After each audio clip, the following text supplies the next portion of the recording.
Setelah kita hubungkan dengan profil si pemberi atau kita sebut sebagai profiling, Pak ya, ini ada inkonsistensi. Ya, ini yang tentu saja ini ada masuk kriteria mencurigakan, sebenarnya bisa dikatakan begitu.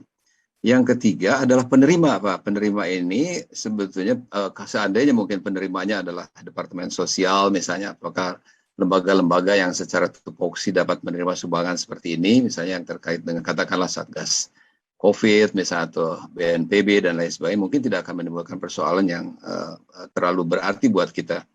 Tetapi begitu yang nerima itu adalah masuk kategori PEPS dalam pengertian PPATK sebagai lembaga intelijen. PEPS itu adalah politically exposed person, Pak. Itu adalah kriteria pejabat negara dari pusat sampai daerah dari berbagai level, Pak ya.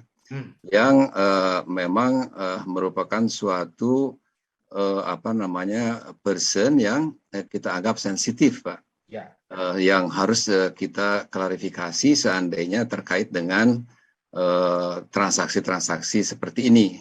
Nah, bukan apa-apa, ini memang untuk memastikan karena yang ya seperti yang sudah kita diskusikan tentu saja di berbagai kesempatan, menjanjikan sesuatu kepada masyarakat dalam jumlah yang sangat besar seperti ini dan dilakukan melalui pejabat negara, tentu ini bukan sesuatu hal yang bisa dianggap main-main ya Pak. Ini adalah sesuatu hal yang serius ya, sesuatu yang harus dipastikan oleh PPATK bahwa apa yang sedang terjadi ini betul-betul merupakan sesuatu yang bisa dikatakan tidak mencurigakan ya Pak. Jadi kita itu meneliti nanti beberapa hal. Seandainya misalnya ini jadi Pak, misalnya terrealisir yang 2 triliun itu, tugas berat PPATK adalah memastikan dari mana uang 2 triliun itu. Jadi kalau misalnya jelas profilnya, artinya memang bisnisnya besar dan lain sebagainya, mungkin juga sudah bisa clear. Tetapi kalau begitu nanti tidak bisa diklarifikasi bahwa uang ini berasal dari sumber-sumber yang halal, tentu ini adalah persoalan PPATK yang sangat serius, Pak. Dan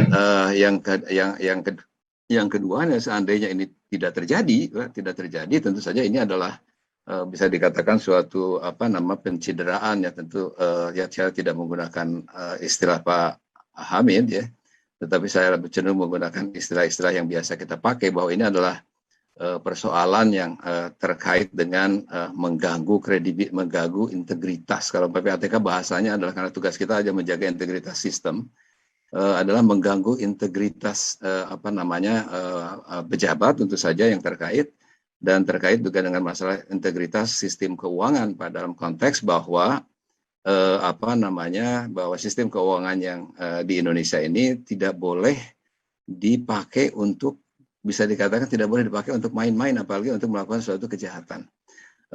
Ini harus kita pastikan seperti itu. Itulah sebabnya kita melakukan penelitian dari awal sampai sekarang terus, Pak, dan ini sampai nanti kita menghasilkan apa yang kita sebut sebagai hasil analisis atau hasil pemeriksaan PPATK, yang ujungnya tentu akan kita serahkan kepada pihak yang berwajib, dalam hal ini kepada Kapolri ya. Kalau dari saya suratnya tentu kepada Kapolri. Dan ini untuk memastikan bahwa proses ini terjadi. Nah, memang Pak harus diakui bahwa berdasarkan penguatan kita sementara secara domestik, Bu, ini saya belum bicara masalah secara internasional, Pak, bahwa sampai hari ini, mungkin sampai siang ini, data menunjukkan bahwa memang transaksi itu belum ada, Pak ya.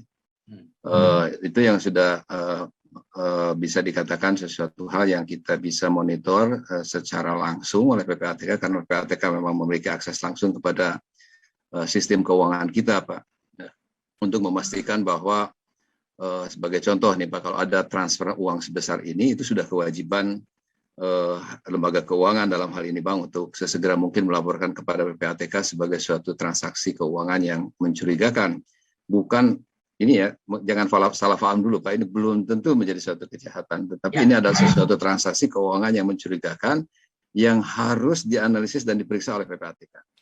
Intinya adalah begitu. Dan ini yang sehingga bank sudah pasti. Nah, kalau jumlah uang biasa itu juga sudah masuk kategori tadi yang saya bilang, kategori yang harus melakukan due diligence, klarifikasi yang klarifikasi yang biasa. Tetapi kalau uang sejumlah ini, maka klarifikasinya itu kita masuk kepada kategori yang kita sebut sebagai enhanced due diligence.